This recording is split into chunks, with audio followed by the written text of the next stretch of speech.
रूस और यूक्रेन के बीच जंग का 10वां दिन, मगर सवाल अब भी बरकरार। क्या नाटो है इसका जिम्मेदार या फिर पुतिन चाहते हैं तीसरा वर्ल्ड वार? क्या है पूरा मामला? जानने के लिए देखते रहें देश विदेश साथ विश्वास का।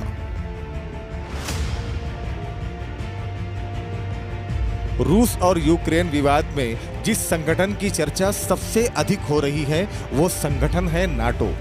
दरअसल नाटो एक अंतर्राष्ट्रीय संगठन है जो 1949 में 28 यूरोपीय देशों और उत्तरी अमेरिका देशों के बीच बनाया गया है। नाटो का उद्देश्य राजनीतिक और सैन्य साधनों के माध्यम से अपने सदस्य देशों की स्वतंत्रता और सुरक्षा की गारंटी देना है और रक्षा और सुरक्षा संबंधी मुद्दों पर सहयोग के माध्यम से देशों के बीच संघर्ष को रोकना है।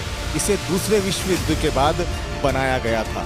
दूसरे विश्व युद्ध के बाद दुनिया दो खैमों में बंट गई थी और उस वक्त दो सुपर पावर थे जिनमें अमेरिका और सोवियत संघ शामिल था। उस वक्त सोवियत संघ के अलावा दूसरे खैमों में अपनी अर्थव्यवस्था सुधारने के लिए प्रयास शुरू किया गया था और उसके साथ ही उन देशों ने सोवियत संघ और अन्य देशों से खुद को सुरक्षित करने के लिए संगठन बनाया था ताकि वो एक साथ होकर खुद की रक्षा कर सकें। रूस और नाटो के बीच विवाद कुछ नया नहीं है। ये विवाद काफी पहले शुरू हो गया था जब दूसरे विश्व युद्ध के बाद नाटो बना था। धीरे धीरे यूरोपियन देश नाटो के अंदर शामिल होते जा रहे हैं। हाल ही में साल 2017 से साल 2020 के बीच भी दो देश नाटो में शामिल हुए थे। इनमें कुछ ईस्ट के देश भी नाटो में शामिल होने जा रहे हैं। वहीं विवाद की वजह ये भी बताई जा रही है कि नाटो सोवियत संघ के खिलाफ बनाया गया था और रूस सोवियत संघ का ही हिस्सा था। साथ ही यूक्रेन के मामले में रूस का मुद्दा और डर ये भी है कि अगर यूक्रेन नाटो में शामिल हो जाता है तो नाटो की सेना रूस की बॉर्डर तक पहुंच जाएगी और रूस यूक्रेन से काफ़ी बड़ा बॉर्डर साझा करता है। यहाँ यूक्रेन की ज़मीन पर नाटो की फोर्स भी होगी। वहीं अगर रूस के करीब नाटो की फोर्स पहुंच जाती है तो रूस के लिए मुश्किल हो सकती है, क्योंकि रूस का मानना है कि नाटो में जितने देश शामिल होंगे उतना ही अमेरिका पावरफुल होता जाएगा, जिस वजह से ये विवाद हो रहा है।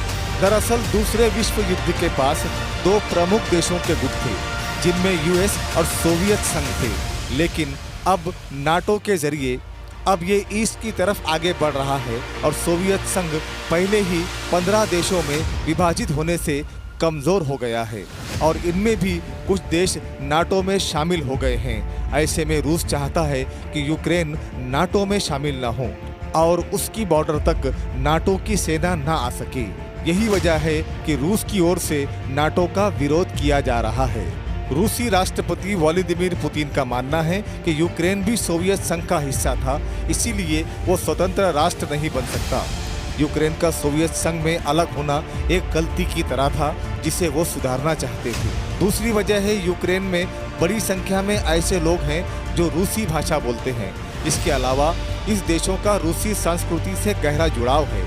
यूक्रेन पश्चिमी देशों की कठपुतली न बने और यहाँ रूस का रुतबा बरकरार रहे, इसलिए भी ये कार्रवाई की जा रही है। जानकारों का मानना है कि यही वो विवाद है जिसे सुलझाने के लिए अंतर्राष्ट्रीय स्तर पर जोरों शोर से प्रयत्न किए जा रहे हैं। अगर ये कोशिश कामयाब ना हुई और रूसी राष्ट्रपति ना माने तो तीसरे विश्व युद्ध की घंटी किसी भी समय बज सकती है और परमाणु युद्ध की आशंका से इनकार नहीं किया जा सकता। इस युद्ध के बारे में आप क्या सोचते हैं? कमेंट बॉक्स में अपनी राय देकर हमें ज़रूर बताएं। नई नई मालूमात जानने के लिए हमारे YouTube चैनल देश विदेश को सब्सक्राइब करें और बेल आइकन को ज़रूर दबाएं ताकि हम जब भी कोई नई वीडियो अपलोड करें उसका नोटिफिकेशन सबसे पहले आपको मिले।